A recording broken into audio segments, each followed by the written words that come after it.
Meus queridos amigos, a passagem da Palavra de Deus para a qual eu gostaria de chamar a sua atenção se encontra na carta do apóstolo Paulo aos Colossenses.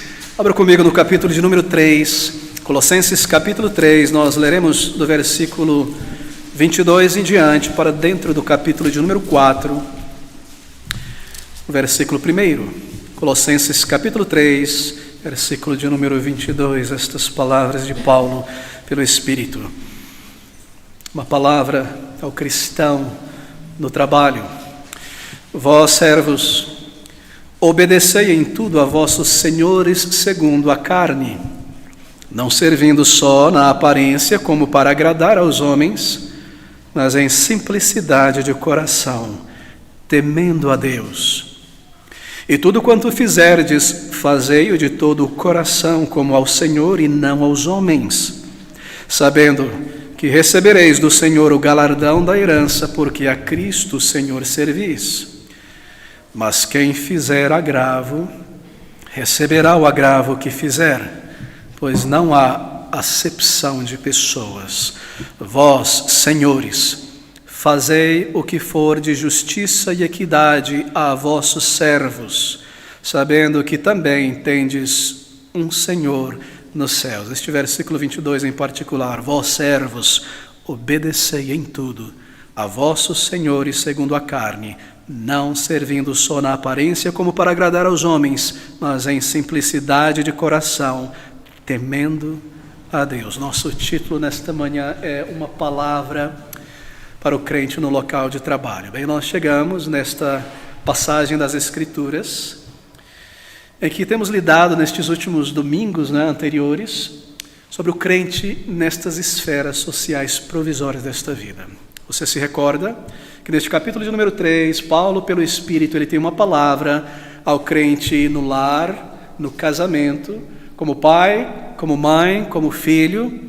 E agora esse terceiro grupo, se eu posso assim colocar, essa esfera social, este terceiro grupo social, o crente em relação aos de fora, no trabalho, no mundo, no serviço. Bem, nós vimos que em cada uma dessas exortações ou comando, e isso é muito importante marcar lá, conforme nós iniciamos aqui, que em cada uma dessas três instâncias, casamento, família e agora no lar, esta palavra aqui é dirigida a crentes.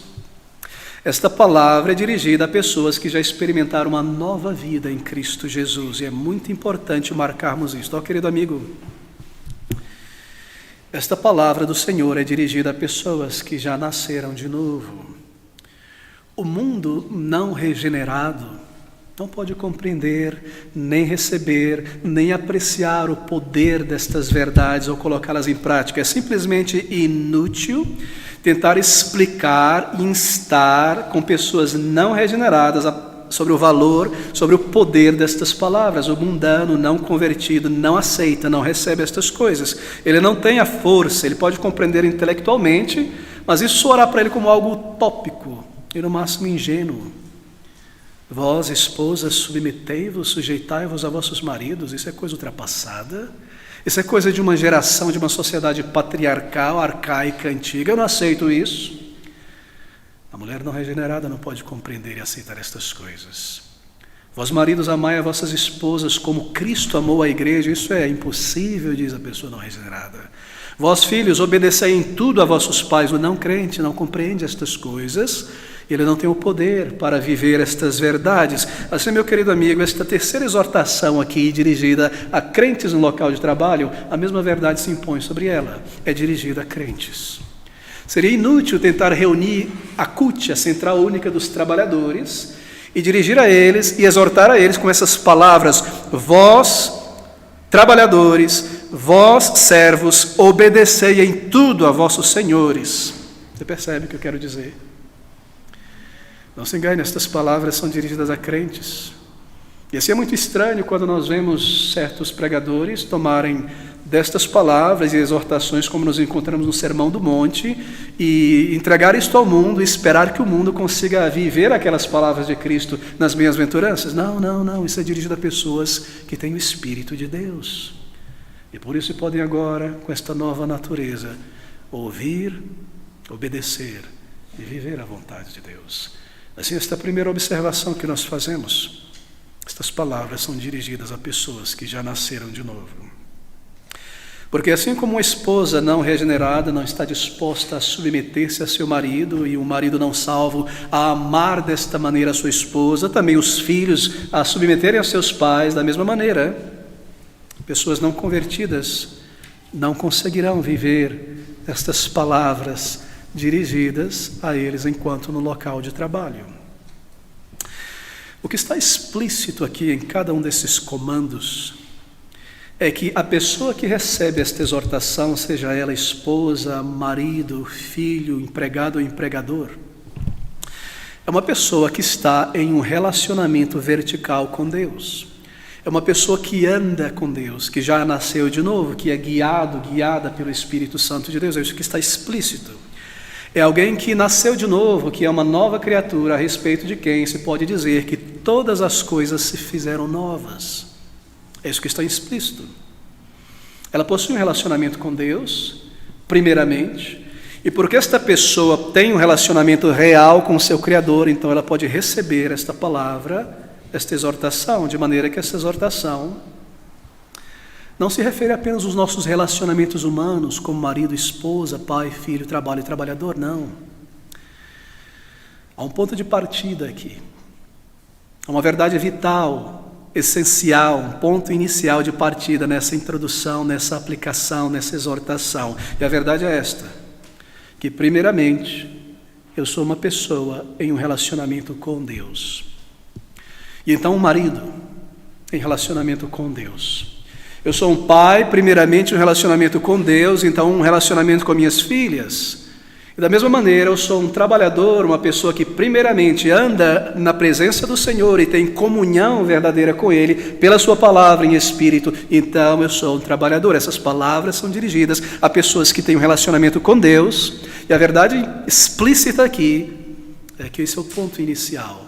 Em todos os relacionamentos neste mundo, todos os relacionamentos horizontais, casamento, família, trabalho, para o crente o ponto inicial é que há um relacionamento vertical inicialmente entre ele e o seu Salvador. A verdade que se destaca continuamente nestas palavras, dessas questões é essa. Que em todos os tipos de relacionamento possível nesta vida, que possam ser estabelecidos, isto é, há um ponto de partida, uma verdade a priori vital. Que você primeiramente é uma pessoa em relação a Cristo, a Deus, porque você é um crente em Jesus Cristo.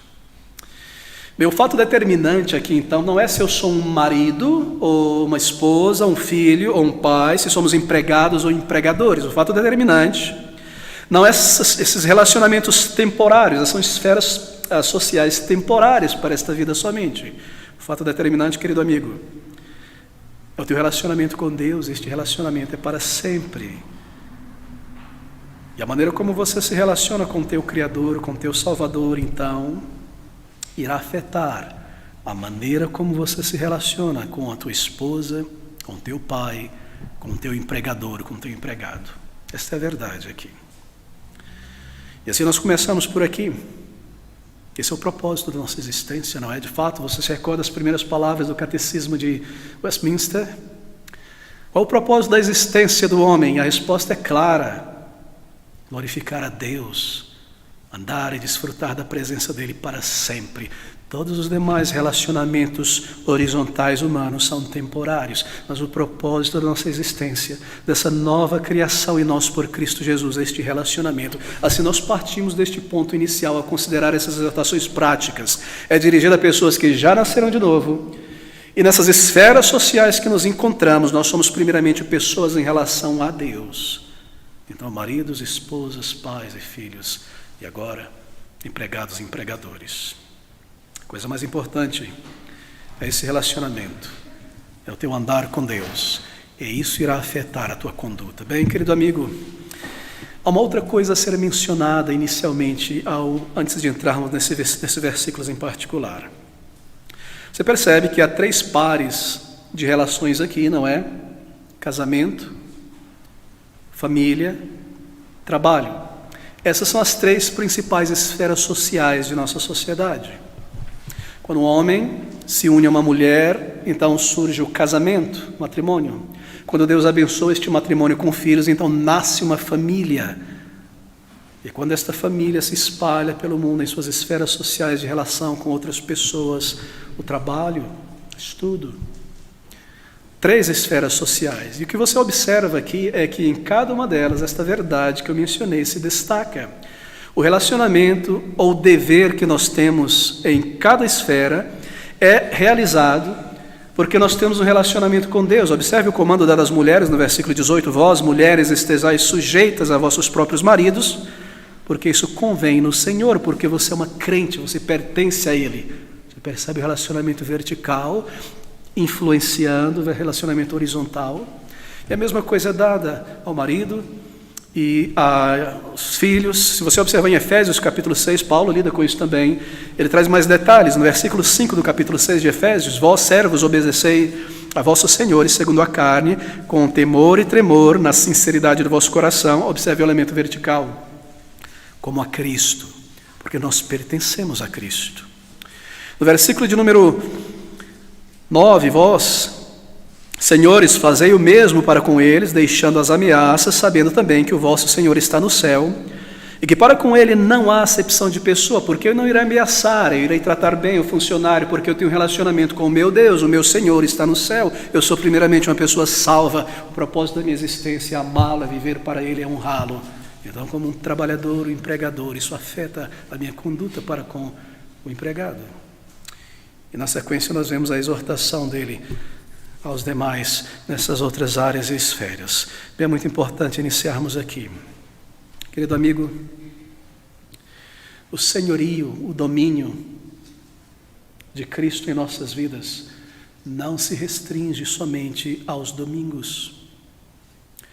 Todas as esferas da nossa existência, Ele é Senhor e pertence a Ele. O senhorio de Cristo não é algo que se restringe à nossa reunião para culto a Ele, é algo que se manifesta em toda a nossa vida. Jesus Cristo é o Senhor de alguém que Ele salvou no lar, no trabalho, no trânsito, na igreja, em férias, nos estudos, em qualquer relação social provisória desta vida. Essa é a verdade permanente. Se você é um crente em Jesus Cristo, uma pessoa que já nasceu de novo, Jesus é o teu Senhor. Você não pode tê-lo como Salvador sem tê-lo como Senhor, porque Ele é o Senhor Jesus, não apenas Jesus. E assim, é para Ele que você e eu vivemos, e então é diante dele que nós nos comportamos neste mundo. Você percebe a lógica, o raciocínio espiritual aqui? É assim que nós começamos. Bem, tendo estabelecido então esse princípio, creio que nós podemos agora lidar com o texto diante de nós. Observe essas palavras no versículo 22. Esse terceiro grupo, essa terceira esfera social. Vós, servos, obedecei em tudo a vossos senhores, segundo a carne. Bem, aqui é o momento, o ponto onde a nossa tradução não nos ajuda muito, embora uma boa tradução que nós temos em nossas mãos nessa manhã. Ele diz, vós servos, mas a tradução mais precisa, correta, seria escravos, porque esse é o termo no original. Vós, escravos, obedecei em tudo a vossos senhores. Claro que ele está falando sobre um relacionamento de servo, de escravo e de senhor. Nós vemos ele falar sobre isso em outras cartas, não é? Vós, escravos, obedecei em tudo a vossos senhores. Lá em Filemão você tem a oportunidade de ser livre, aí está aí o homem livre, em contraste com o escravo. Assim ele está falando sobre escravos aqui, primariamente. Mas obviamente o princípio aqui se estende a todo relacionamento de submissão, patrão, empregado, chefe, coordenador, etc, etc, etc. Mas primariamente ele está lidando com escravos. Pessoas que pertencem ao outro, que não têm sobre si o direito à liberdade. Vós, servos. Bem, escravos nós temos aqui. Não são servos assalariados. Na antiguidade haviam servos assalariados no mundo greco-romano e também semita em Israel, pessoas que eram pagas por um trabalho, uma jornada, eram os jornaleiros, não que vendiam jornais, mas que trabalhavam por uma jornada diária e recebiam. Haviam servos também pagos, mas haviam escravos. E a escravidão, querido amigo, era algo universal. Ela acontecia entre os romanos, entre os egípcios, entre os judeus, entre os palestinos, entre os mongóis, entre os chineses, em todas as nações, a escravidão era algo universal. E nós encaramos esse ponto aqui. Pessoas que perante a lei romana, no caso dos colossenses, que eram grecos romanos, ele se dirige a essas pessoas que, de acordo com a lei romana que imperava naquela sociedade, não possuíam direito. Eram somente servos. Eram escravos. E como eu mencionei, a escravidão era universal e muitos crentes aqui neste início eram fatualmente escravos. Bem, nós nos deparamos obviamente com um problema sério diante de nós, não é? E talvez já tenha subido à sua mente e eu penso que eu devo lidar com ele antes de seguirmos em frente. E a pergunta então é esta: é a Bíblia, o cristianismo bíblico, é a Bíblia, a palavra de Deus, a favor da escravidão? Essa é uma grande questão, não é? E é tão grande que tem afetado muitas pessoas, e algumas pessoas às vezes dizem que não creem no cristianismo, e não creem na palavra de Deus por causa disso. A escravidão na antiguidade, a escravidão moderna, africana, europeia, isso e aquilo, essa é uma questão muito séria. É a palavra de Deus a favor da escravidão, ela coaduna com a escravidão. Paulo está escrevendo a escravos, veja, ele está dizendo: vós, escravos, submetam-se a vossos senhores. Ele está escrevendo a senhores, dizendo que esses senhores tratem seus servos, escravos, com justiça, com equidade. Está a Bíblia justificando a escravidão? Bem, querido amigo, nós não temos muito tempo para desdobrar esse tema, mas encare da seguinte maneira: Paulo não está escrevendo primariamente a escravos, nem a senhores. Ele está escrevendo a crentes enquanto escravos e enquanto senhores. Ele está escrevendo a crentes na igreja de Colossos que se encontravam nesta relação social de escravos, na posição de escravos, e nesta relação social na posição de senhores, proprietários de escravos. Ele não está escrevendo primariamente a escravos, mas a crentes que se encontravam em uma determinada esfera social provisória da vida. E nós partimos a partir daqui. Porque, querido amigo, o objetivo do cristianismo, o objetivo da palavra de Deus, da mensagem de Deus na palavra, não é mudar nem transformar as esferas sociais de uma sociedade, seja ela qual for, mas sim transformar vidas, mesmo enquanto estas vidas permanecem dentro dessas esferas, dessas estruturas sociais. A Igreja do Senhor Jesus Cristo não foi chamada para produzir mudanças estruturais na sociedade. A Igreja do Senhor Jesus Cristo não foi criada e chamada para realizar ou transformar sistemas políticos, econômicos e sociais. Este não é o chamado primário da Igreja do Senhor Jesus Cristo. Mas sim transformar vidas enquanto elas estão ainda ou permanecem dentro dessas estruturas. Transformar o homem dentro desses sistemas, esse é o chamado da igreja, esta é a sua mensagem, esta é a sua bandeira, o seu objetivo. E eu gostaria que você marcasse isso. Por que isso é importante? Porque eu tenho certeza que você já enfrentou ou irá enfrentar, como crente, esse tipo de pergunta. E eu recebo muitas vezes ao longo da semana questões como essa aqui, de fora: pastor, eu posso me envolver com a política? Pastor, eu posso ir na Paulista e levantar uma bandeira contra isso, ou esta causa particular da justiça social, ou esta causa econômica, política, o que quer que seja. Pastor, é certo para mim? Você percebe o princípio basilar? Não é somente sobre escravidão, mas é submissão ao governo. Ou não? E o nosso primeiro ponto é este: a Igreja do Senhor Jesus Cristo não foi chamada para mudar as estruturas sociais, para produzir mudanças, mas sim transformar o homem dentro dessas estruturas. E é por isso que nós vemos, e é surpreendente, é por isso que nós vemos pouquíssima coisa na palavra de Deus, no Novo Testamento, lidando com as estruturas sociais do mundo da época. Você não encontrará nenhuma palestra, nenhuma carta, nenhuma exortação contínua, sistemática de Paulo, de qualquer um dos apóstolos, sobre algum aspecto problemático da estrutura social do mundo greco-romano. Você não encontra a palavra de Deus lidando per si com a escravidão. A palavra é dirigida a crentes que estão e se encontram nesse momento, nesse estado de escravidão ou como Senhor, mas não a escravidão per si. A mensagem da palavra de Deus é sobre o reino dos céus, e a nossa cidadania nele, não sobre o reino deste mundo e como mudá-lo, mas sim sobre como transformar homens, mulheres dentro desse sistema. Bem, de que maneira então um crente é visto na Bíblia enquanto neste mundo? Esta é a pergunta. Ele é visto aqui como um peregrino. O crente é visto na palavra de Deus como um peregrino. É claro, esta vida, isso não significa que esta vida deve ser ignorada. Não deve. Por quê? Porque nós ainda estamos aqui, embora peregrinos, nós estamos peregrinando aqui, os nossos pés estão aqui nesta cultura, mas nós estamos passando por ela. E essa é a visão, o retrato de um crente enquanto na sociedade, enquanto neste mundo, ele é um peregrino. Assim, querido amigo, o nosso mandato, se eu posso usar esse termo tão popular, o nosso mandato como igreja, não é primariamente um mandato cultural, um mandato social, de transformar as estruturas sociais, econômicas e mudar o mundo e melhorar a condição do homem neste mundo. Esse não é o nosso mandato. O nosso mandato como igreja é primariamente um mandato evangelístico. É alcançar almas. Enquanto elas estão nessas condições, passando por essas estruturas. Esta é a bandeira que está no topo da igreja do Senhor Jesus Cristo, alcançar almas. O comando de Cristo à igreja, lembre disso.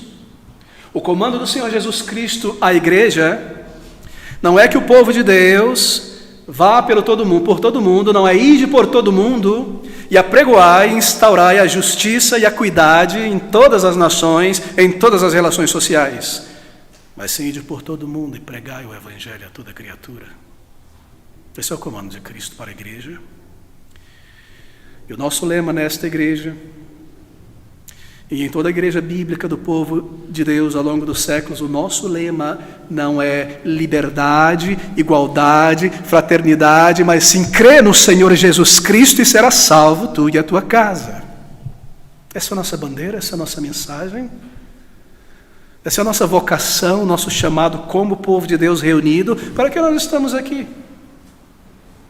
Para mudar o mundo e a sociedade e lutar contra as estruturas sociais e os problemas dela e melhorar a economia e a condição de existência do ser humano nas comunidades e a injustiça social. Não. Não estamos aqui para debater isso e para pensar sobre isso. Estamos aqui para adorar o Senhor e proclamar a vida em Cristo Jesus. Esse é o nosso chamado primário. E nós não podemos esquecer disso. Bem, esse é o enfoque sobre a transformação da alma. Esse é o enfoque da palavra de Deus, não transformação das estruturas sociais. E essa ênfase deve, e pela misericórdia e graça de Deus, irá sempre ser e constituir a função, a característica principal e primária de igrejas locais, de seu ensino, de seu esforço desta igreja. Eu ainda vou mais fundo, e talvez alguns se ofendam em ouvir isso pela internet ou aqui. Eu ainda vou mais fundo em dizer que a igreja do Senhor Jesus Cristo, ela não deve gastar o seu tempo, a sua energia e os seus recursos tratando das condições sociais deste mundo como tal.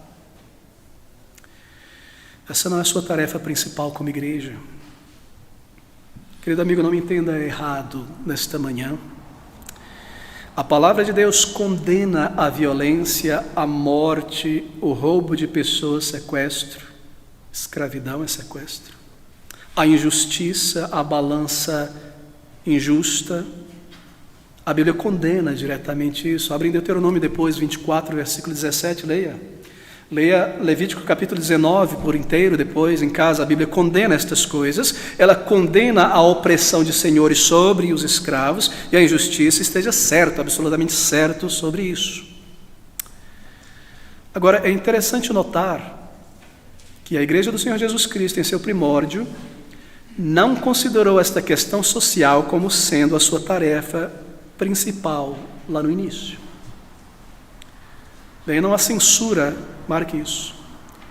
Não há censura alguma, isso é de pasmar. Não há censura alguma no Novo Testamento contra a escravidão. Você não encontra isso. Mas eu reitero, a função da igreja não é tratar das condições sociais como tais, da condição humana no mundo, mas do ser, da alma. A maneira pela qual o cristão deve viver e agir dentro dessas esferas em que ele se encontra no momento. A Bíblia lida com isso. A palavra de Deus direciona-se, endereça-se a isso.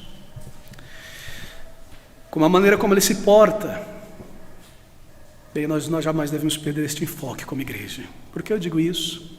Porque essa tem sido a tragédia da igreja contemporânea nestes últimos 20, 25, 30 anos.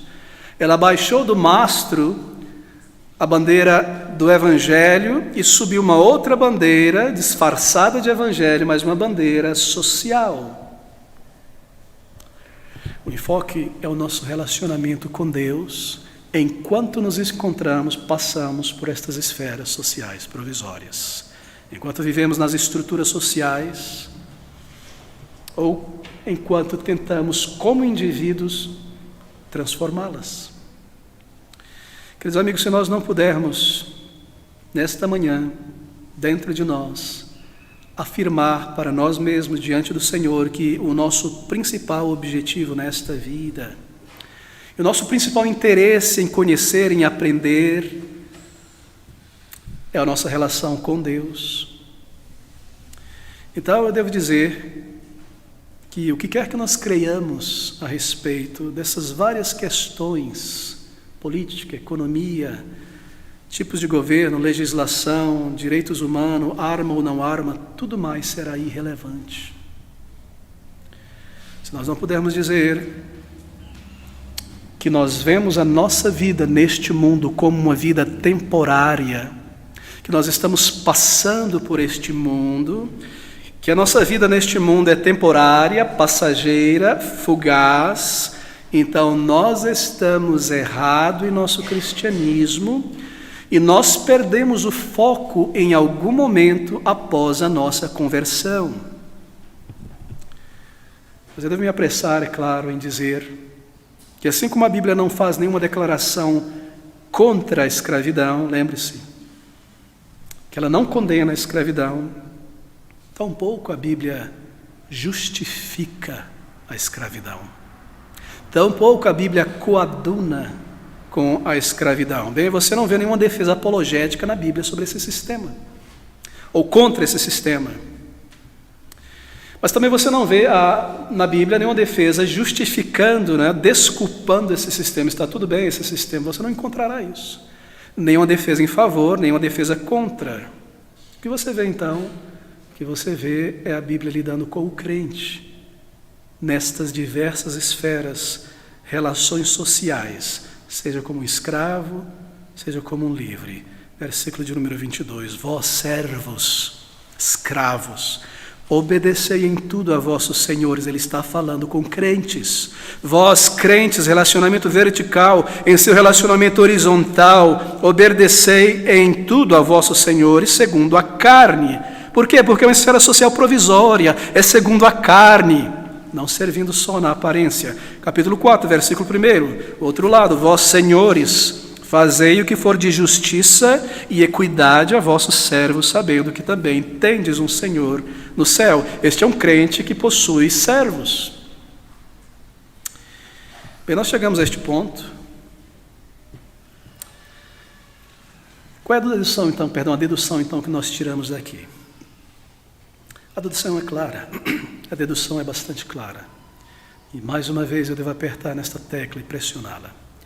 O chamado, a função da Igreja do Senhor Jesus Cristo, primariamente a sua tarefa é evangelizar, é levar pessoas ao conhecimento de Deus, é, usando um termo errado, produzir crentes. Esse é o primeiro chamado. E depois, claro, tendo feito isso, ensiná-las a viver sob Deus, sob a vontade de Deus na palavra, como seu povo. Porque a igreja, querido amigo, não está aqui para reformar este mundo. Este mundo não pode ser reformado. Este mundo é um barco furado com 1 milhão de furos. Ele está afundando, ele afundará, ele será destruído, toda esta economia presente. Nosso objetivo não é restaurar a economia, a cultura, a política. Nós não estamos aqui para isso. Mas evangelizar, pregar o evangelho da graça redentora, o evangelho que salva homens cegos do pecado, e os chama de debaixo do domínio e do poder de Satanás para dentro do reino de Deus da luz.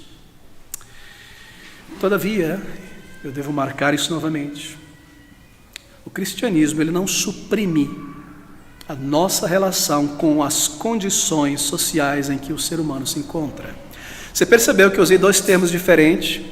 Talvez eu deva lhe remeter ao nosso estudo sobre o cristão e o progressivismo. Pode um cristão ser um progressista, ali nós desdobramos com mais calma, mas eu tenho usado esse termo de maneira proposital, condição do ser humano e ser humano. A palavra de Deus lida com o ser humano em sua alma, seu estado, chamando da morte para a vida. Ela não lida primariamente com a condição em que o ser humano se encontra, se é uma condição boa, se ele é pobre, se ele é miserável, se é justo ou se é injusta. Ele passa através dessas estruturas para lidar com o crente enquanto está seguindo por essa condição e chamar pessoas deste mundo para o novo mundo. Todavia, queridos amigos, o cristianismo não suprime a nossa relação para com a condição social, política, econômica existente em nossa volta.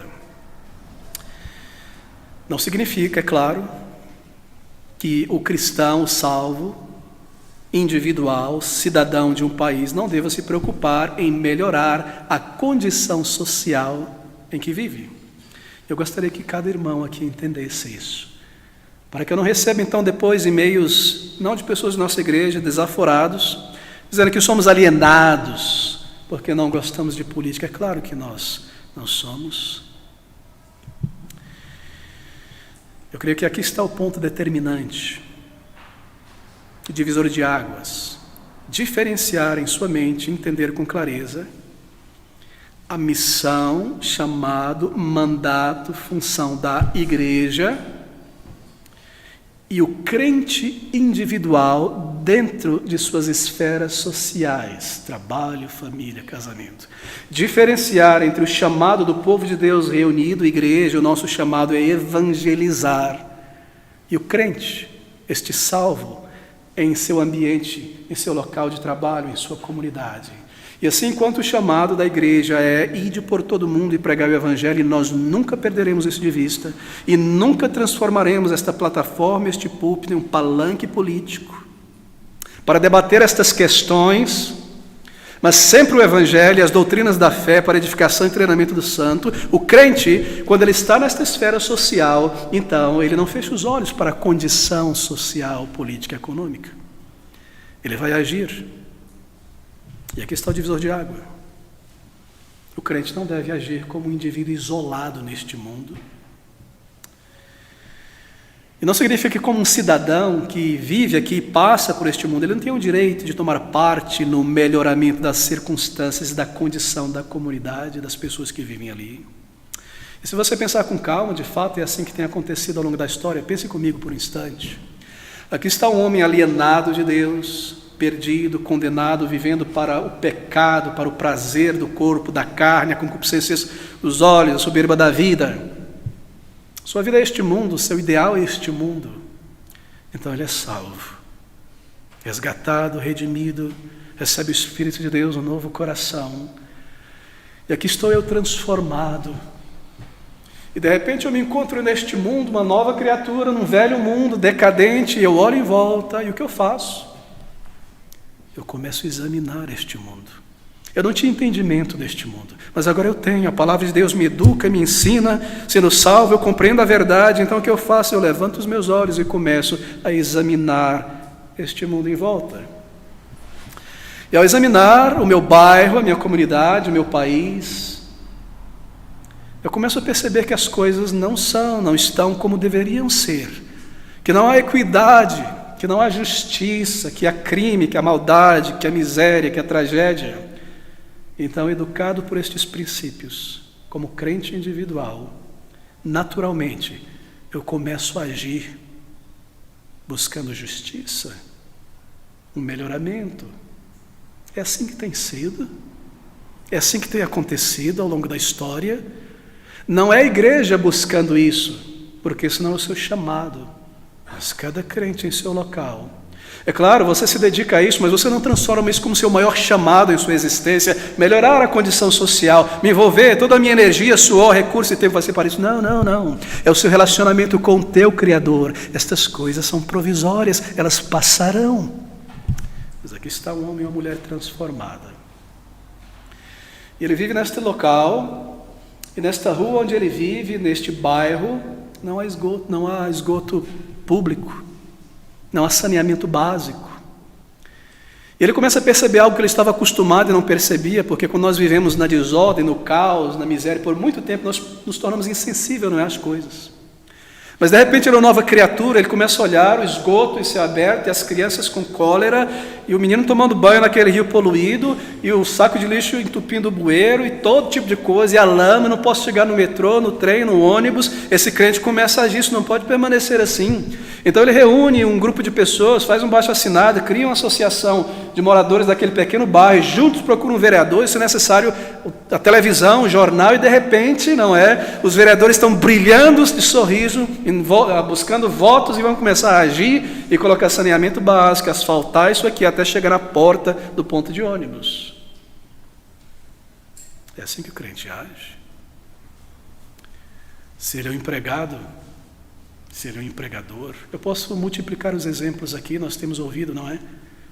Tantas coisas. Você observa o princípio que está aqui por trás, ele não está lidando apenas com escravidão, ele está lidando com um princípio maior. Escravidão aqui, o servir, o mestre, o senhor e serviçal, é um aspecto deste grande princípio, que o nosso relacionamento primeiro é com Deus. Então, salvos, como igreja, avançando o reino de Deus, mas como indivíduos em nosso nicho, nosso local, nós podemos analisar e aplicar estes princípios. Então não confunda estas coisas. Aqui está o ponto de entendimento, onde muitos tropeçam. Isso é certo, isso é bom. Agir assim está de acordo com a palavra de Deus. E esse é o ensino. E assim, este ensino da palavra de Deus no Novo Testamento nem denuncia a escravidão, mas também não a justifica. Simplesmente não está lidando com isso, com a escravidão per si. Porque o foco primário é espiritual, não social, para essa vida somente. Assim, não espere que a igreja se levante para impor a lei mosaica neste mundo, nem o sermão do monte sobre o mundo, porque isso é dirigido a pessoas que já nasceram de novo. Talvez você já tenha ouvido o termo teonomia, ou teoria do domínio. Isso é algo antigo, mas é algo que tem voltado pelos canais neocalvinistas no Brasil. E há um foco muito grande, vindo sobretudo destes neocalvinistas, que o objetivo da igreja é também, sobretudo, mudar as estruturas sociais, trazer a lei de Deus para que ela impere neste mundo, purgar a cultura, fazendo boa cultura maravilhosa cristã, o que quer que seja. Agora você vê um montão de crentes de igrejas que perderam o seu foco de alcançar a alma, glorificando a Cristo, como peregrinos para a eternidade, criando partidos políticos, institutos, organizações não governamentais, think tanks e todo tipo de coisa focado para resolver certos problemas particulares da cultura, da política e da economia. E eles se reúnem, têm suas conferências e palestras nas igrejas, e aquele grande político, aquela grande mulher vem aqui falar sobre estes problemas e tudo em volta disso. E se parece agora que ser intelectual é falar sobre política. E às vezes eu recebo chacota por aí. Você não gosta de política? E qual é a sua opinião sobre isso? Meu querido, minha opinião é essa, mas só isso. É triste, não é, ver no meio do povo de Deus esse intelectualismo barato, que imaginaram que falar sobre política e cultura é o suprassumo do conhecimento e da erudição. Sim, eu gosto muito de assuntos da filosofia, mas política é apenas um dos assuntos. Eu me interesso mais pela ética, pela teoria do conhecimento, pela metafísica, pela moral. Essas duas pequenas áreas, política e estética, as menores, não me interessam tanto. E mesmo aquelas outras são subjacentes, são secundárias a este grande conhecimento, esta verdade que está em Cristo Jesus, em quem está escondido para nós todos os tesouros do conhecimento, da verdade, da vida. Assim eu me enriqueço na pessoa de Cristo, e você deve fazer o mesmo. Não seja levado pela tolice dos clichês desta geração de neocalvinistas. Lembre-se do nosso chamado: alcançar almas, santificar a nossa vida, nos preparar para a eternidade com o Senhor. E assim, querido amigo, conforme a sua mente vai se tornando cada vez mais cristã, então o que você faz? Você começa a examinar a realidade em volta. E a examinar então a questão da escravidão, você começa a pensar sobre isso. Eu mencionei que foi o povo de Deus que trouxe as maiores transformações sociais ao mundo. E é verdade. Deixe-me pontuar alguns exemplos, mas foi o povo de Deus que fez isso, não buscando primariamente fazer isso, mas alcançar almas. Foram pessoas transformadas, regeneradas. Tem se falado muito. Outro dia estava ouvindo uma pregação daquele grande pregador galês, Dr. Martin Lloyd-Jones, e ele menciona em um determinado momento uma história deste famoso homem chamado William Wilberforce.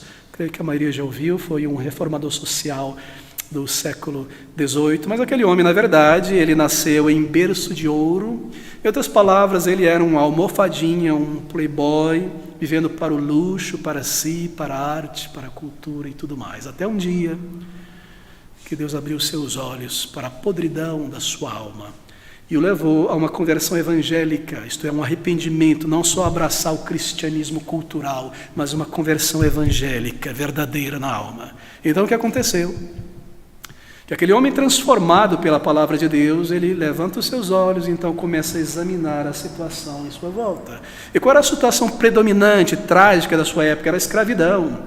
O Reino Unido dominando boa parte do mundo, e a escravidão britânica e europeia. E ele percebeu que aquilo era contrário ao princípio de que cada homem e mulher foi criado à imagem e semelhança de Deus.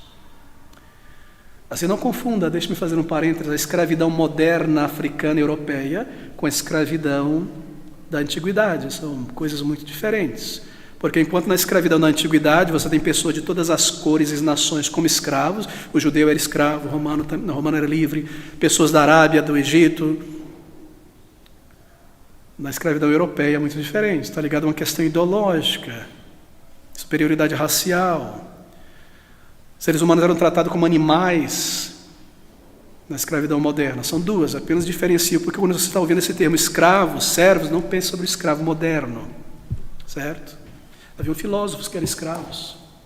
Muitos crentes na igreja eram escravos, eram servos. Obviamente, eu não estou diminuindo a tragédia de ser um escravo, mas volte aqui ao meu ponto, William Wilberforce. Então aquele homem, examinando estas coisas, educado pela palavra de Deus, tornou-se o maior agente na Europa do seu tempo para levar um movimento contra a escravidão, a sua influência no parlamento britânico, sua força naquele lugar, influenciado por um outro primeiro-ministro chamado William Pitt. E eles juntos conseguiram, pela graça de Deus, lutar e combater, e foram instrumentais, não foram os únicos, mas instrumentais na mão de Deus, para trazer um ponto final à escravidão britânica. Isso influenciou o Brasil, lembra? Princesa Isabel, debaixo do temor dos ingleses, que os protegia contra Napoleão e toda aquela história, crentes em Jesus. Eu posso multiplicar os exemplos. Já ouvi falar de um homem chamado William Dunant. Quem foi este? Ele foi um soldado francês, se não me engano, que uma daquelas guerras europeias, tendo sido salvo pela graça de Deus, ele levantou os seus olhos e começou a examinar a questão. E falou: o que é isso? Aqui estão homens de dois países e culturas, porém criados à imagem e semelhança de Deus, se matando, se trucidando, e corpos caindo, e as pessoas gemendo, e ninguém fazendo nada. Então, pelo esforço, resumindo, ele cria a Cruz Vermelha, cujo objetivo é entrar no meio da guerra, independente de um lado e do outro, e auxiliar medicamente aqueles que estão morrendo dos dois lados, porque ali há almas eternas. Isso procedeu do coração de crentes. Você já andou pelas ruas de São Paulo, quando o trânsito está movimentado, ou de qualquer outro país ocidental, e está lá aquela fila de carros, 3 filas de carro imensa, e de repente você ouve, tua audição capta o sinal de uma sirene, uma ambulância está vindo, não é? Está chegando, de repente o que você vê aquelas fileiras de carros começarem a se abrir assim. Para quê? Para que a ambulância passe. Isso foi criado por um crente, por amor a almas. Já ouviu falar sobre aquele ketchup, mostarda, maionese Heinz, que todo mundo compra até no restaurante? Foi a maior fábrica no Ocidente de produtos dessa natureza. Aquele homem, Henry Heinz, que criou, ele tinha uma companhia imensa para produzir isso aí. 51 tipos de temperos, por isso que aparece o número 57, se não me engano, né? Tipos de tempero. E ele experimentou uma conversão evangélica, salvo de verdade. Ele começou em sua fábrica a implementar um melhor estado de bem-estar social para os seus trabalhadores. Por quê? Porque a maioria eram mulheres. E elas tinham que cortar cebola o tempo todo e todo tipo de coisa. Aquela acidez começava a consumir a unha, a cutícula, a secar. E elas, às vezes, começavam a sangrar depois de muito tempo lidando com isso. O frio, etc. Então ele viu aquilo. Sabe o que ele criou? Uma sala de manicure para as trabalhadoras. Não é tremendo isso?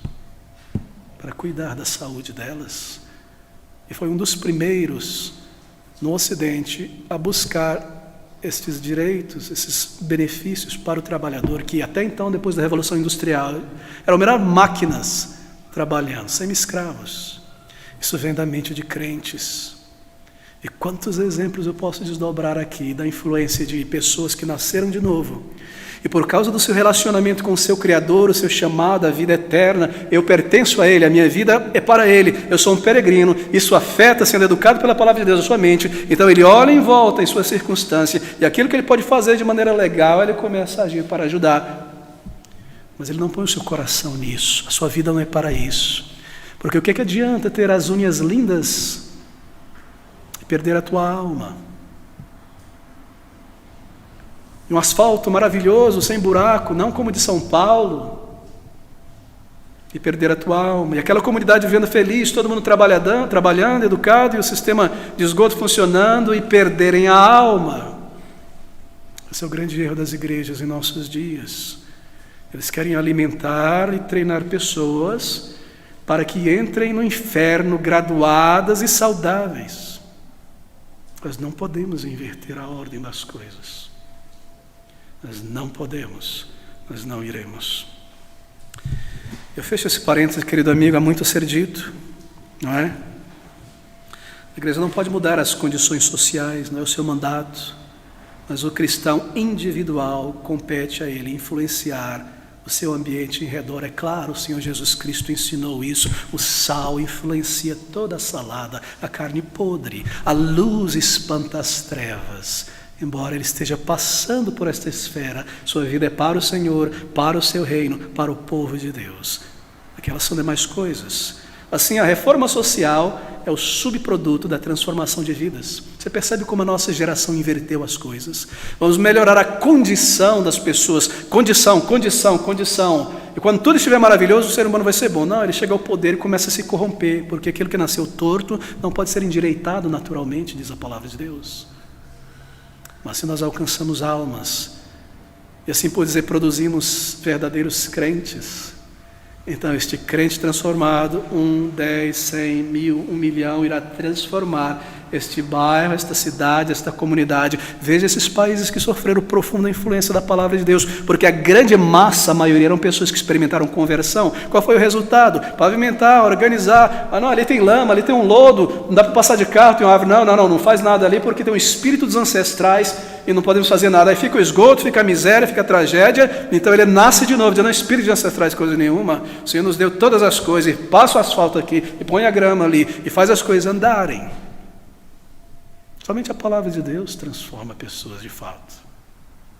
Alguém pode dizer assim, há outros sistemas por aí que já tentaram fazer isso, mas fizeram isso copiando ou tomando emprestado de princípios da palavra de Deus. Você não encontrará na face da terra nenhuma filosofia política, econômica, social que se aproxime deste princípio. E não só uma questão de princípio, é o poder de Deus na vida de uma pessoa transformada. É o poder de Deus, nova criatura, não apenas um novo princípio, uma nova filosofia. Mas se você estiver todo envolvido com as questões sociais, políticas e econômicas, na tua carreira somente, eu faço uma advertência aqui, e essas coisas da política, da economia, da tua carreira, questões sociais, ou o time que você torce, essas coisas te envolvem, e envolvem a tua emoção, e você fica irritado com aquelas pessoas que são do partido oposto, ou do time diferente, e você se irrita com elas, e não quer falar com elas, sabe o que você está fazendo? Você está bloqueando o caminho de levar o evangelho a ela. Assim, meu querido amigo, a política está chegando, é triste, as eleições novamente, é pior do que novela repetida. E vai vir aquela coisa de novo. Eu devo lhe perguntar onde você se portará como um crente educado pela palavra de Deus? Ou você entrará nesta onda de ignorância e malignidade e se portará com familiares, pais, filhos, primos, colegas de trabalho, nessas questões passageiras de tal maneira que você se irritará com essas pessoas e não conseguirá levar o evangelho a elas, porque você perdeu o foco em algum momento depois da tua conversão. Eu já não posso mais falar com aquela pessoa, ela não torce para o meu time, fica fazendo chacota do meu time, e eu não me aproximo, eu não gosto dele, e ele é de direita, e ele é de esquerda, e esquerdista é isso, e direitista é isso, e liberal é aquilo, e eu fecho a cara, eu não ando perto, não sento na mesma cadeira no restaurante. Eu perdi o foco, eu não estou vendo mais pessoas como almas eternas. A igreja perdeu o seu foco. Não. Nosso objetivo não é transformar as estruturas, é alcançar vidas dentro dessas estruturas. Nós olhamos a todos como almas eternas, todos, de direita, de esquerda, centro-direita, centro-esquerda, extremo-direita, extremo-esquerda. Essas coisas são passageiras. Se você me perguntar ao final deste culto, pastor, dá uma dica em que eu devo voltar, à direita ou à esquerda, eu te digo. A minha resposta está lá no livro de Provérbios. Não te desvie nem pela direita nem pela esquerda, mas tire o teu pé do mal. Porque o mal está em todos os partidos. Porque isso não pode mudar o coração humano. A nossa bandeira, o nosso chamado é Cristo. A nossa emoção, o nosso suor, o nosso sacrifício é levar o seu evangelho e alcançar almas. Querido amigo, onde você está nessa questão? Você perdeu o foco? Retorne a estes caminhos. Bem, eu devo parar por aqui, senão nós não entramos no texto e meu tempo já está se esgotando. Talvez nós tenhamos que continuar no próximo domingo, mas volte ao versículo de número 22 mais uma vez.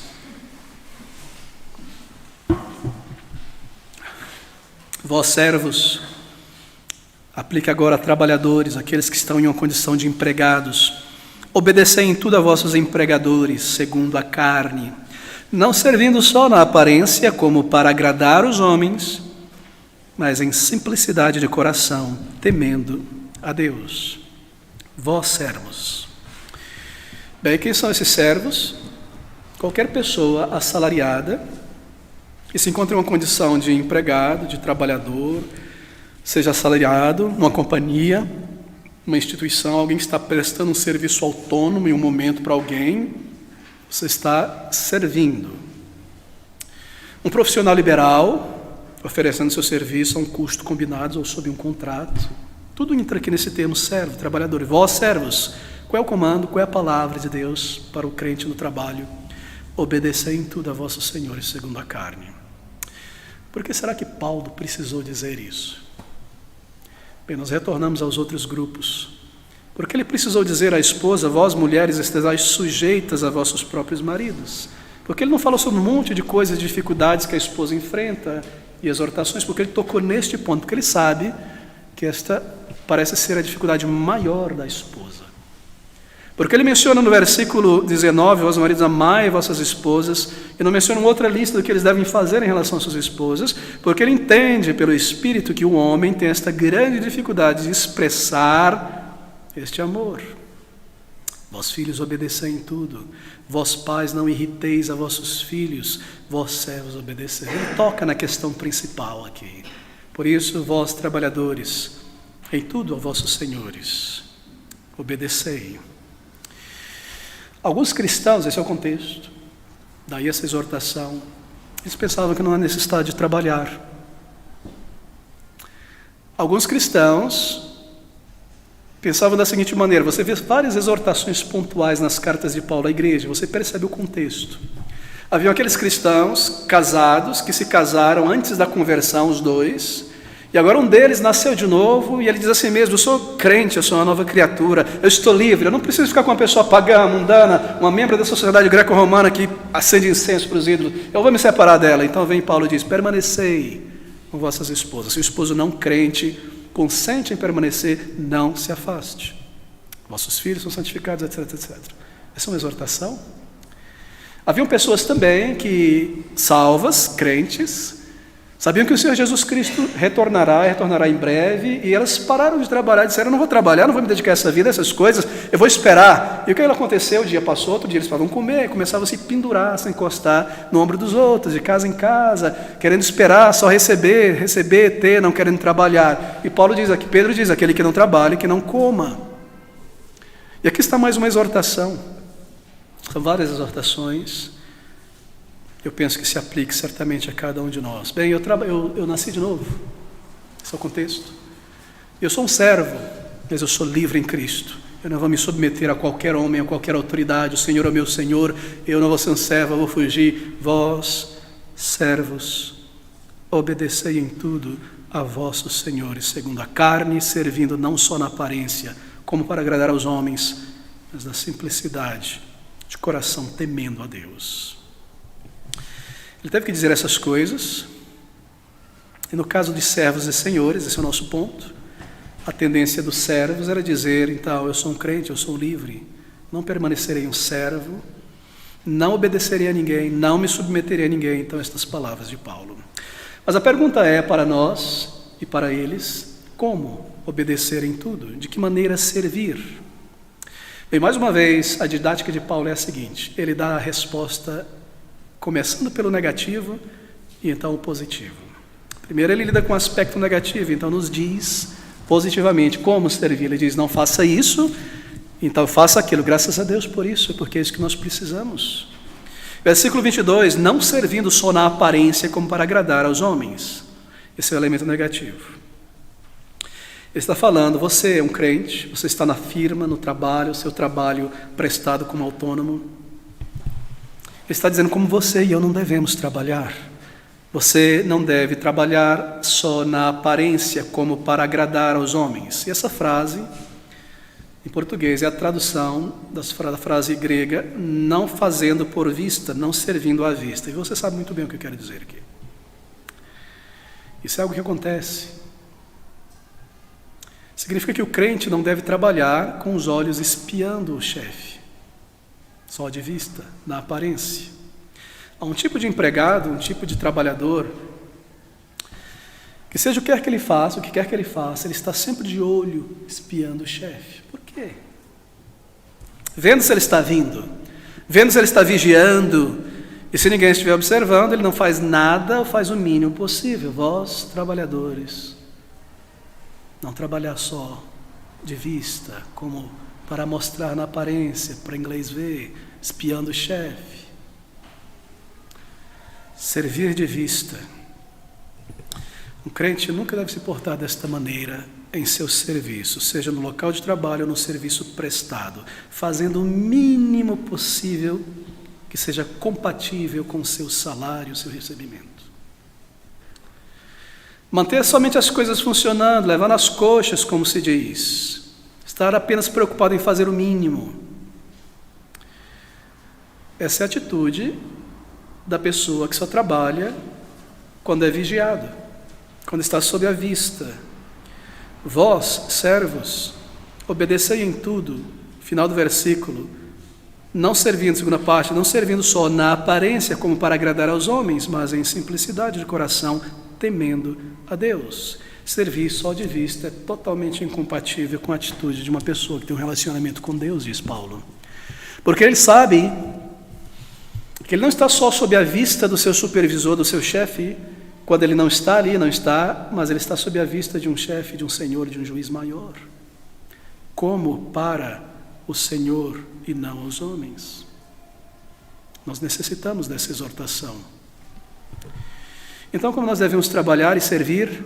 Bem, aqui está o lado positivo, a exortação, ele diz como não e agora como sim. Servindo não só na aparência, como para agradar aos homens, mas em simplicidade de coração, temendo a Deus. Simplicidade de coração quer dizer um coração não dividido, único. Em termos práticos, trabalhar com foco. Quer dizer que você deve amar o teu coração, fazer aquilo. Eu amo demais isso. Eu amo demais preencher essa planilha todo dia. Não é isso. É o foco. Trabalhar com foco, deixe-me exemplificar.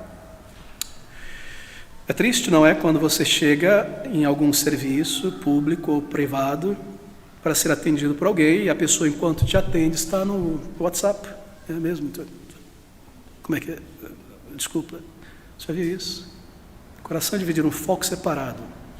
Às vezes você vai a um médico, não são todos, e aquele médico vai lhe atender, médica, e senta aí, tudo bem, como é que eu posso lhe ajudar? Sim, tá. Só um minutinho. Eu me lembro de estar num médico pediatra com a minha esposa e minha filha mais nova quando nasceu, e a médica, pode entrar, entra aí, né? Olhou no olho, senta aí, e o telefone tocava, dá licença. Não gosto desse azulejo, compra aquele outro azulejo, amanhã leva lá. Ok, obrigado, e começou no mesmo, e isso aqui, etc.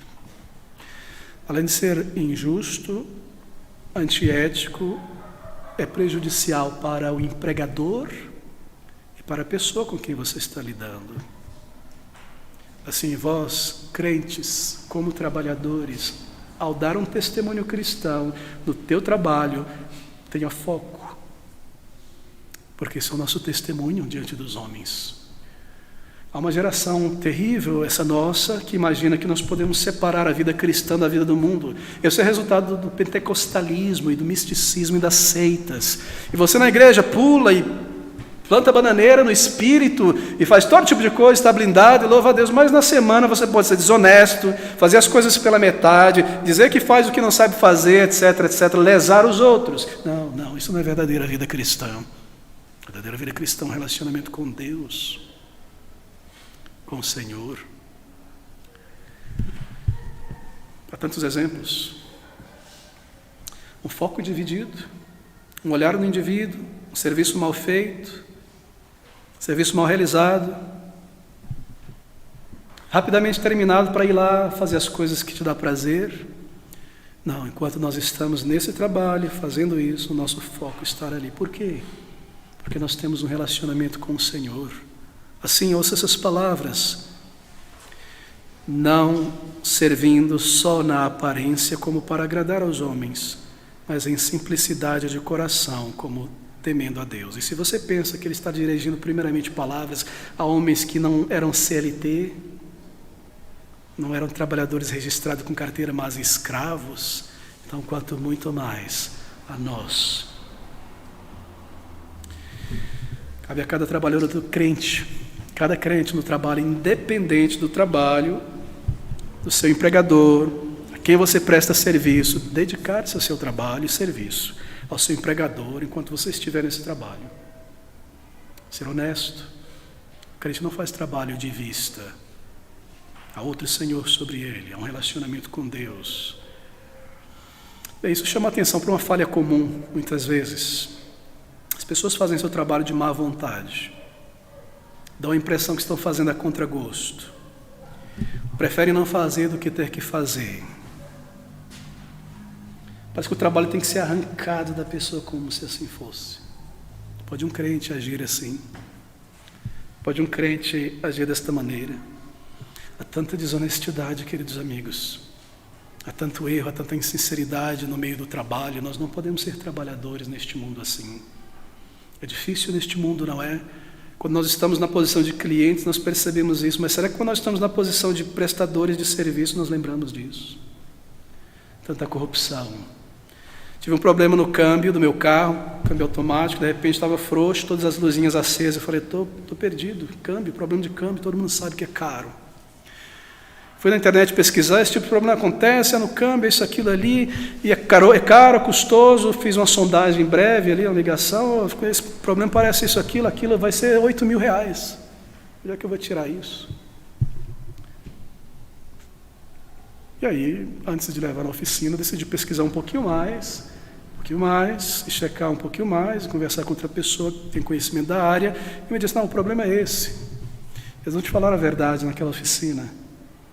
O problema é só o cabo da marcha que está ali embaixo da bateria, é um plásticozinho redondinho. Você mesmo pode fazer isso. É o que eu fiz, peguei lá o YouTube, né, olhando lá, fazendo aqui. Tirei a bateria, levantei, tirei o castro, a pontinha, pus o plástico. Sabe quanto custou aquele plástico? R$40. Eu não sabia, não tinha conhecimento, seria lesado. Mas você acha que eu saí ganhando em tudo isso aí? Porque depois que eu paguei R$40 naquele plástico, eu descobri que ele custava R$1,50. Esse é o mundo que nós vivemos. O crente não pode ser assim. Deve haver justiça na prestação de serviço e na obtenção do serviço. Você vai prestar um serviço, faça aquilo que você sabe. Não diga que sabe vai fazer o que você não sabe, lese as pessoas e atrase as pessoas e prejudique as pessoas.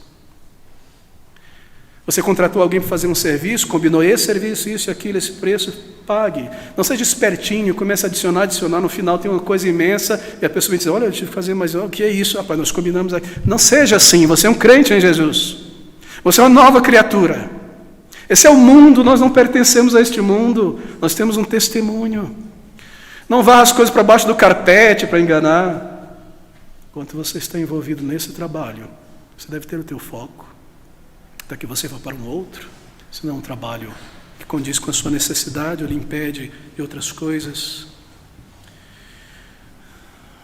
A palavra de Deus se manifestou a nós, a graça de Deus foi para nos transformar, para nos ensinar que negando as concupiscências da carne, a vaidade desta vida, vivamos uma vida íntegra neste mundo, aguardando o retorno do Salvador.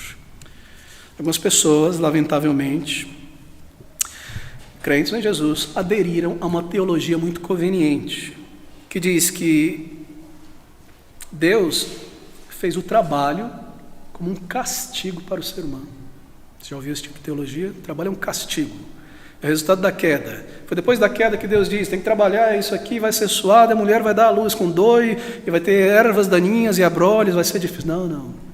O trabalho não veio depois da maldição, não veio com maldição, ele veio antes da queda. Deus criou Adão e deu a ele uma tarefa, cuidar daquele jardim, extrair o máximo, dar nomes aos animais. O trabalho veio antes, como bênção. Essa não é uma teologia bíblica. Há outras que convenientemente imaginam e adotam esse tipo de teologia, que Deus vai prover todas as coisas, eu não preciso fazer nada, porque isso é conveniente para a carne.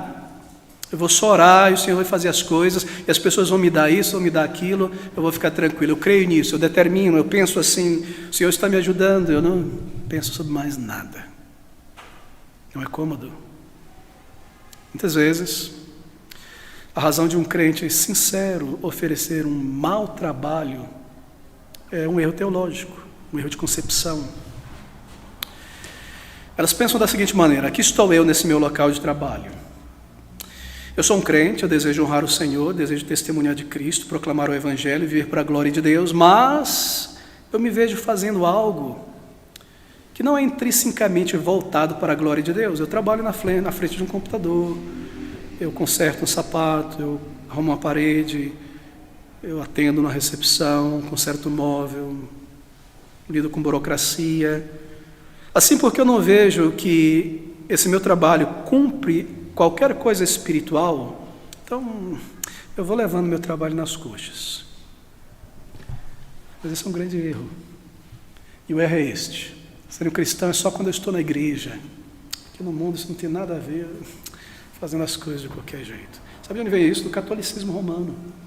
É o catolicismo romano que faz esta separação entre graça e natureza, entre vida espiritual com o Senhor e a vida neste mundo. Graça e natureza, eles separam. Eles dizem assim: se você vai viver para Deus, ser somente para Ele, você tem que deixar o mundo. Então você se torna um monge uma freira e vai para o monte, se isola do mundo e só vive para aquilo ali dia e noite, longe do mundo. Aí você consegue viver para Deus. Isso é um grande erro.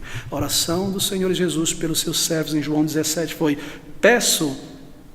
não peço que os tire do mundo, mas que os livre do mal. Assim natureza e graça andam juntos. De maneira que no meu local de trabalho, graça opera enquanto eu estou trabalhando, natureza, e ali eu testemunho pelo meu trabalho, pelas minhas palavras. Eu estou no mundo, a menos que você tenha sido chamado por Deus, como uma vocação integral para a obra do Senhor, não é? Deus deu alguns como pastores, etc. No mundo você serve a Deus, você vive para Ele, esse é o teu chamado, você faz o seu melhor, você dá o teu testemunho, você fala de Cristo. Essas coisas não se separam, querido amigo. Graça e natureza. Algumas pessoas, romanticamente, esse é um problema do pentecostalismo e da música contemporânea pentecostal, eles romantizam tudo, eles não têm um pé no chão, eles pensam assim: eu só vou poder viver para o Senhor se eu largar tudo e puder ser um pastor e um missionário, e a igreja precisa me ajudar com isso, com aquilo, e só vou conseguir assim. Mas esse é um grande erro, a menos que você tenha um chamado para um serviço integral da parte de Deus, você vive para o Senhor. E sabe o que acontece? As pessoas dizem: Senhor, eu quero dar a minha vida inteira para Ti. Mas você já parou para pensar de uma maneira racional? Você não consegue dar toda a tua vida para o Senhor, porque você não tem ela em tuas mãos. Você tem um dia de cada vez em tuas mãos para vivê-lo. Como é que você vai dar toda a tua vida até o final?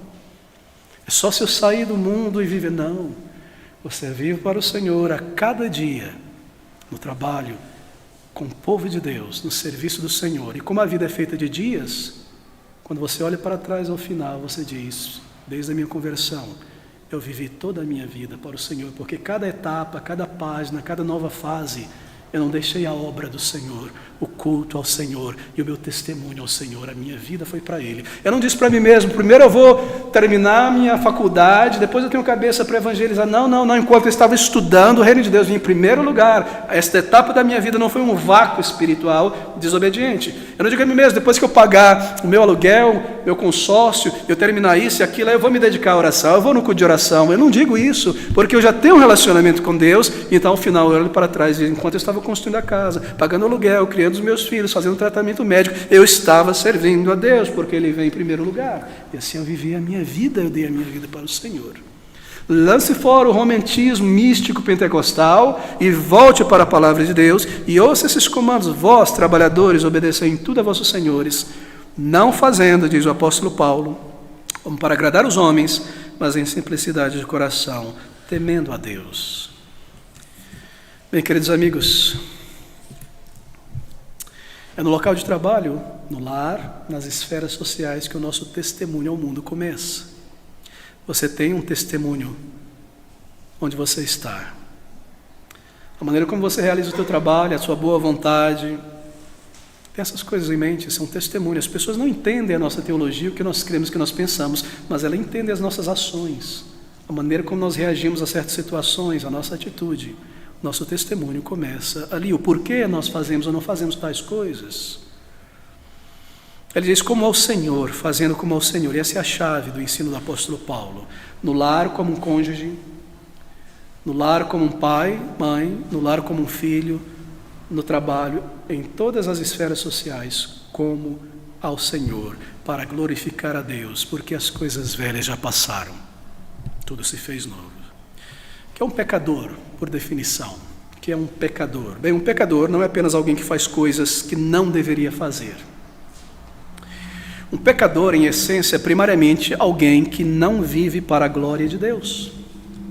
Essa é a essência do pecado, não viver para o seu Criador. Porque esse é o primeiro e grande mandamento: amarás o Senhor teu Deus de todo teu coração, alma e entendimento. Assim, um pecador não é somente alguém que faz coisas erradas, é alguém que não vive para a glória de Deus. Assim, antes da minha conversão, estou ali vivendo por aqui, por agora, fazendo tantas coisas erradas, mas quando eu nasci de novo, eu parei e pensei e disse: eu não vivi nada para Deus todos esses anos. Dentro da igreja, eu vivi para mim mesmo. A igreja era um acessório. Miserável homem que sou, o mundo era para mim. Eu vivi longe de Deus, eu não amei e não servi. Agora eu nasci de novo, e nessas esferas sociais eu viverei para Ele. O que é um pecador? O pecador é alguém que está nesta vida se dedicando a avançar. pecador é alguém que está sempre avançando para frente nesta vida, mas nunca para o alto. Essa é a essência de uma vida para este mundo. Eu não estou dizendo, querido amigo, que todos os trabalhos a serem feitos, todo local de trabalho é algo agradável. Há trabalho que exige imensa paciência, não é verdade? Imensa paciência e balanço. Outros exigem grande esforço físico, alguns grande esforço mental, emocional. Porque depois da queda no pecado, o mundo não trabalha, o mundo foi amaldiçoado, e assim o fruto nasce com dificuldade, e o relacionamento só surge com grande dificuldade de paciência, e as coisas só andam com muito e muito esforço. É um desafio grande, não é, trabalhar em um mundo que não funciona como deveria funcionar. Mas se você tem este trabalho diante de você como empregado, então você deve se esforçar para fazer o melhor. Este é o comando. Pense, quem recebe primariamente essa exortação? Pessoas que não tinham liberdade. Assim, nós somos primeiramente escravos de Cristo, para agradar o Senhor e ter um bom testemunho. Seja servir um café, ou se envolver num projeto de bilhões de dólares, seja consertar um sapato ou fazer um transplante de coração, porque você carrega um testemunho de Deus Senhor, é para Ele que você vive, se move, e tendo Ele em vista que você irá realizar esse trabalho diante de você. E aí, meu querido irmão, eu não preciso lhe dizer, né? Quanto muito mais na obra do Senhor, o trabalho que está diante de você para realizar, quanto muito mais na casa do Senhor. Mas há uma promessa aqui, nós concluímos. Observe, está no versículo 24. Aqui está o balanço, não é? Ele falou sobre servos, veja como a Bíblia é toda balanceada. Ela não é injusta, ela fala agora sobre empregadores. Vós, senhores, fazei o que for de justiça e equidade a vossos servos, sabendo que também tendes um Senhor no céu. Veja, embora o seu chefe não veja o seu esforço e note a diferença entre o teu esforço e daquela outra pessoa, e na maioria das vezes, né, o teu esforço talvez não seja visto, ainda que não veja, não recompense, o Senhor te recompensará. Aqui está a promessa: tendes um Senhor no céu. Ele vê, Ele sabe e Ele recompensa, tendo em vista o testemunho que você está dando do seu filho neste mundo. Bem, nós servimos a um Senhor muito generoso. Mesmo antes de chegarmos no céu, Ele nos abençoa de tantas maneiras nesta vida temporária. Cheio de amor e graça, mas também Ele é um Senhor justo. Observe o que Ele diz no versículo de 20 e 24. Aqui está a promessa, deveria ter mencionado. Sabendo que recebereis do Senhor o galardão da herança, porque a Cristo Senhor servis. Essa é a promessa. Mas Ele conclui com o versículo dizendo: mas quem fizer agravo, receberá o agravo que fizer, pois não há acepção de pessoas. Você percebe? Deus é justo. E o outro erro dessa teologia que entrou em nosso meio e se espalhou por igrejas históricas é esse: eu sou salvo, sou um filho do rei, sou cabeça, não sou cauda. Assim, eu estou blindado, toda aprovação contra ti desmoronará. 1000 cairão ao teu lado, então eu estou blindado. Então, vou viver a minha vida, e se eu consigo tirar vantagem disso e daquilo, e passar a perna nisso, e ser um trabalhador ruim, estou blindado. Não. Ouça o que Paulo diz: Deus não é injusto, mas quem fizer agravo, receberá o agravo que fizer, patrão ou empregado, pois não há acepção de pessoas diante de Deus. Nosso Deus é santo. Ele não faz acepção de pessoas na disciplina. Ele julga o seu povo. Receberá o agravo quem fizer o agravo. Oh, amigo, lembre-se disso. Deus é justo. E se pela minha preguiça, indolência, desordem, indisciplina atraso, eu trago prejuízo à companhia, ao trabalho, estou sempre errado no que eu faço, e por isso, justamente, eu sou disciplinado e há problemas, então eu não posso dizer: estão me perseguindo. Não. Você está recebendo o resultado da sua conduta. E se eu recebo algo, e no lugar de ser organizado, e pagar minhas contas, eu dedico isso à roupa, a coisas banais, passageiras. Chega no final do mês, eu tenho a conta para pagar, e vem a pessoa batendo na porta com a conta, e eu digo, não tenho, e eu tenho que ser colocado para fora da casa, e o meu nome é vilipendiado, eu não posso dizer, estão me perseguindo, se eu sou desorganizado. Eu devo pensar sobre isso. Deus não faz acepção de pessoas. E se as coisas estão indo muito mal e é o resultado de grande indisciplina, desorganização, apetites que não são controlados ou insinceridade, eu me vejo em problemas e as pessoas estão dizendo, mas por que você só quer o peixe, não quer aprender a pescar? Eu não posso dizer, estão me perseguindo. Deus não faz acepção de pessoas. O Senhor Jesus Cristo diz, bem-aventurado aqueles que são perseguidos. Por quê? Por causa da justiça. E não é bem-aventurados aqueles que por causa de preguiça, indolência e desorganização são perseguidos. Não é bem-aventurados? Deus não faz acepção de pessoas. Mas, diz a palavra de Deus, se por causa da justiça, de retidão moral, do seu trabalho, você é perseguido pelo nome de Cristo, nisto regozijais, porque o vitupério de Cristo está em vós. Regozijar? O mundo não pode entender isso. Te trataram dessa maneira, você agiu justamente e você está aí tranquilo, não xingou, não chutou o pé da barraca, não atacou, não entendo. Você não entende mesmo. É necessário nascer de novo. Esse comando, essa exortação é para pessoas que já nasceram de novo. Você já nasceu de novo? Ou tudo isso soa para você como conversa para boi dormir? Eu quero terminar esse culto e fazer meu arroz, meu feijão e ir para casa. Você já nasceu de novo. Você nasceu de novo, você nunca experimentará o poder de Deus, a verdade, o poder desta verdade em tua vida é para pessoas que já encararam seus pecados e clamaram a Deus por um novo coração, uma nova vida em Cristo Jesus. Bem, esse versículo é uma advertência, mas ela é uma proteção e um encorajamento para nós, de que a maravilha do balanço da palavra de Deus, vós, senhores, você tem um Senhor no céu.